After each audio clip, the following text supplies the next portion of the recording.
Hi, very good morning. ಹೇಗಿದ್ದೀರಾ ನೀವೆಲ್ಲ? ಬಲ್ಲಾಲ್ಸ್ ಕ್ಯಾಬೂಸಲ್ಲಿ ಇವತ್ತೇನು ಸ್ಪೆಷಲ್ ಅಂತ ಆಲೋಚನೆ ಮಾಡ್ತಾ ಇದ್ದೀರಾ? ಇವತ್ತು ಒಂದು ನಮ್ಮ ಕರಾವಳಿಯ ಮೀನಿನ ಒಂದು ರೆಸಿಪಿ ಮಾಡುವ. ಅಂಜಲ್ ಘೀ ರೋಸ್ಟನ್ನು ಮನೆಯಲ್ಲೇ ರೆಸ್ಟೋರೆಂಟ್ ಸ್ಟೈಲಲ್ಲಿ, ಆ ಹೋಟೆಲ್ ರುಚಿಯಲ್ಲಿ ಹೇಗೆ ಮಾಡೋದು ಅಂತ ನೋಡೋ. ತುಂಬಾ ಸಿಂಪಲ್ ಹಾಗೂ ರುಚಿ ಸಖತ್ತಾಗಿರ್ತದೆ. ಬನ್ನಿ ಹೇಗೆ ಮಾಡೋದು ಅಂತ ಅಂಜಲ್ ಘೀ ರೋಸ್ಟನ್ನು ನೋಡ್ಕೊಂಡು ಬರೋಣವಾ. ಅದ್ಭುತವಾದ ಗೀ ರೋಸ್ಟ್ ಮಾಡಲಿಕ್ಕೆ ಮೊದಲಿಗೆ ಒಂದು ಮಿಕ್ಸಿಂಗ್ ಬೌಲಿಗೆ 4-5 ಟೇಬಲ್ ಸ್ಪೂನ್ನಷ್ಟು ಅಚ್ಚ ಖಾರದ ಪುಡಿಯನ್ನು ಹಾಕೊಳ್ತಾ ಇದ್ದೇನೆ. ಇಲ್ಲಿ ಕಾಶ್ಮೀರಿ ರೆಡ್ ಚಿಲ್ಲಿ ಪೌಡರನ್ನು ತಗೊಳ್ಳುವ, ಕಲರ್ ಚೆನ್ನಾಗಿ ಬರ್ತದೆ.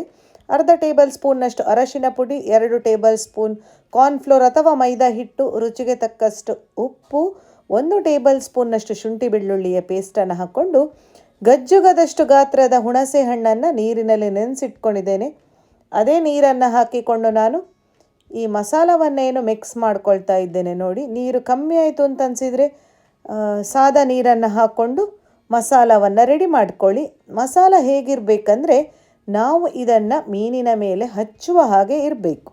ಈಗ ಸಾಮಾನ್ಯ ನೀರನ್ನು ಹಾಕ್ಕೊಂಡು ಚೆನ್ನಾಗಿ ಇದನ್ನು ಮಿಕ್ಸ್ ಮಾಡ್ತಾ ಇದ್ದೇನೆ. ಆ ಉಪ್ಪು ಖಾರ ಹುಳಿ ಏನಿದೆ ಪರ್ಫೆಕ್ಟಾಗಿ ಮಿಕ್ಸ್ ಆಗಲಿ, ಕನ್ಸಿಸ್ಟೆನ್ಸಿ ಸರಿಯಾಗಿಯೇ ಇರಲಿ.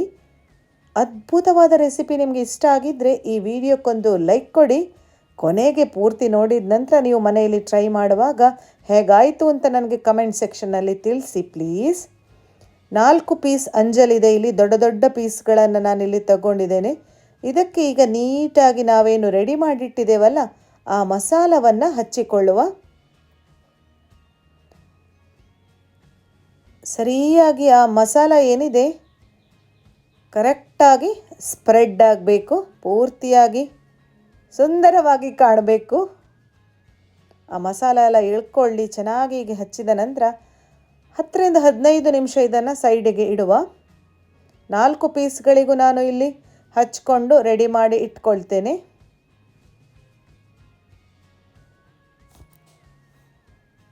ಈ ರೆಸಿಪಿಯನ್ನು ನೀವು ಮಾತ್ರ ನೋಡೋದಲ್ಲ ಸ್ನೇಹಿತರೆ, ನಿಮ್ಮ ಫ್ರೆಂಡ್ಸ್ ಫ್ಯಾಮಿಲಿ ಜೊತೆ ಶೇರ್ ಮಾಡಿಕೊಂಡು ಬಲ್ಲಾಲ್ಸ್ ಕ್ಯಾಬೋಸಿಗೆ ಸಪೋರ್ಟ್ ಮಾಡಿ. ಅಲ್ಲದೆ ಇಂತಹ ಅದ್ಭುತವಾದ ರೆಸಿಪಿಗಳನ್ನು ನಾನು ಅಪ್ಲೋಡ್ ಮಾಡಿದ ತಕ್ಷಣ ನೋಡಬೇಕು ಅಂತಾದರೆ ಸಬ್ಸ್ಕ್ರೈಬ್ ಬಟನ್ ಸೈಡಲ್ಲಿರುವ ಬೆಲ್ ಐಕನ್ನನ್ನು ಸಹ ಪ್ರೆಸ್ ಮಾಡ್ಕೊಳ್ಳಿ.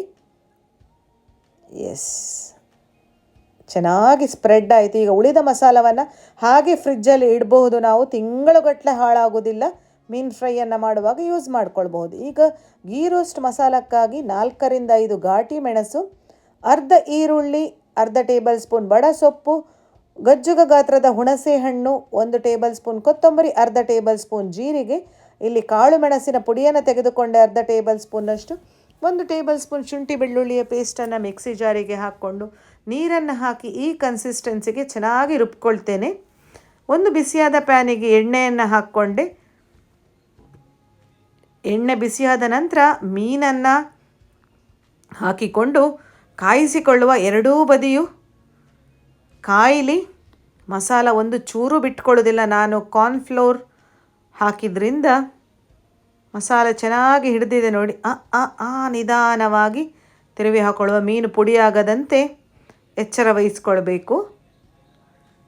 ಕಾದಿದೆ ಎರಡು ಬದಿಯು ಅನ್ನುವಾಗ ಅದನ್ನು ನಾನು ಒಂದು ಪ್ಲೇಟಿಗೆ ಹಾಕ್ಕೊಂಡೆ. ಈಗ ಅದೇ ಪ್ಯಾನಿಗೆ ದೊಡ್ಡ ಟೇಬಲ್ ಸ್ಪೂನ್ನಲ್ಲಿ 2 ಟೇಬಲ್ ಸ್ಪೂನ್ ತುಪ್ಪವನ್ನು ಹಾಕ್ಕೊಂಡೆ. ಘೀ ರೋಸ್ಟ್ ಆದದ್ರಿಂದ ತುಪ್ಪ ಇಲ್ಲಿ ಸ್ವಲ್ಪ ಜಾಸ್ತಿನೇ ಹಾಕ್ಕೊಳ್ತಾ ಇದ್ದೇನೆ ನಾನು.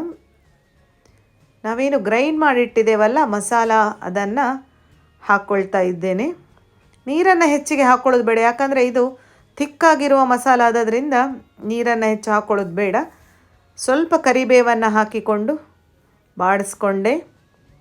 ಮಸಾಲ ಏನು ಚೆನ್ನಾಗಿ ಇದರಲ್ಲಿ ತುಪ್ಪದಲ್ಲಿ ಹುರ್ಕೊಳ್ಬೇಕು. ಆ ಹಸಿ ವಾಸನೆ ಏನಿದೆ, ಕೊತ್ತಂಬರಿ, ಜೀರಿಗೆ, ಶುಂಠಿ ಬೆಳ್ಳುಳ್ಳಿ ಪೇಸ್ಟ್ ಇದೆಲ್ಲ ಹೋಗಬೇಕು. ಎಣ್ಣೆ ಬಿಡ್ತದೆ. ಮಸಾಲವನ್ನು ಕೈಯಾಡಿಸ್ತಾ ಇರಬೇಕಾದ್ರೆ ಒಂದು 3-4 ನಿಮಿಷದಷ್ಟು. ರುಚಿಗೆ ತಕ್ಕಷ್ಟು ಉಪ್ಪನ್ನು ಹಾಕಿಕೊಂಡೆ.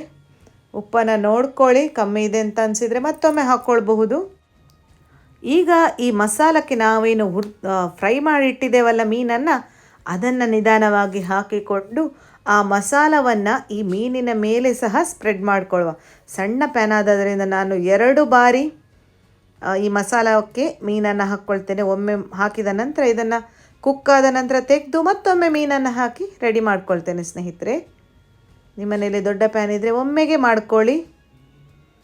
ಎಸ್, ಅದ್ಭುತವಾದ ಈ ಮಸಾಲ ಏನು ಮೀನಿನ ಮೇಲೆಲ್ಲ ಚೆನ್ನಾಗಿ ಸ್ಪ್ರೆಡ್ ಆಗಿದೆ.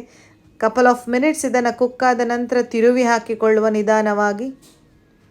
ಆಹಾ ಹಾ, ಎಸ್ ಎಸ್ ಎಸ್, ನನ್ನ ಮಗ ಅಂತೂ ಕಾಯ್ತಾ ಇದ್ದಾನೆ. ಅವನಿಗೆ ಫೇವರೇಟ್ ಅಂಜಲ್ ಘೀ ರೋಸ್ಟ್ ಅಂದರೆ. ಸೊ ನೀವು ನಿಮ್ಮ ಮನೆಯಲ್ಲಿ ಟ್ರೈ ಮಾಡಿ, ಮನೆ ಮಂದಿಗೆಲ್ಲ ಈ ರುಚಿ ರುಚಿಯಾದ ಅಡಿಗೆಯನ್ನು ಟೇಸ್ಟ್ ಮಾಡಿಸಿ. ರೆಡಿಯಾಗಿದೆ ಬಿಸಿ ಬಿಸಿಯಾದ ಅಂಜಲನ್ನು ಪ್ಲೇಟಿಗೆ ಹಾಕ್ಕೊಂಡೆ. Thanks for watching.